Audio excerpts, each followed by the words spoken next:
Betty in Lubbock, Texas. You're next on Open Line Friday. Great to have you. Hello. Thank you, Mr. Limbaugh. First, I want to say we've been fans of yours since you were on TV, and we loved your ties.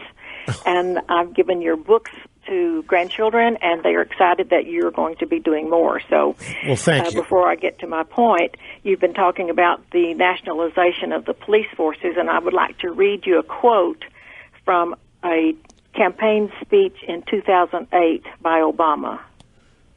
Go ahead. Okay, a quote, "We cannot continue to rely on our military in order to achieve the national security objectives that we've set.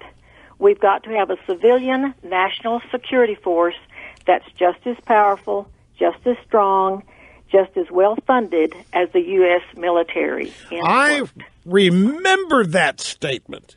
Good. I remember that's where this is going. You know, I remember that like it was yesterday.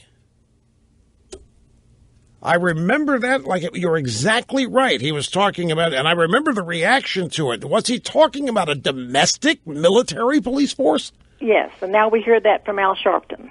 And now we hear Sharpton, there's a need for a national takeover of policing. Yes.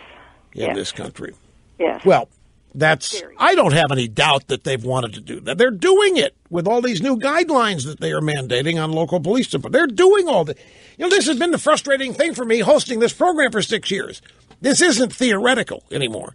This isn't, if we're not careful, folks, in the next 5 years, XYZ is going to happen. It's happening now. All of this stuff is actually happening. And there isn't any pushback anywhere against any of it. That's a common refrain. And the more of it that goes on, the longer, harder it's going to be to roll it back at some point.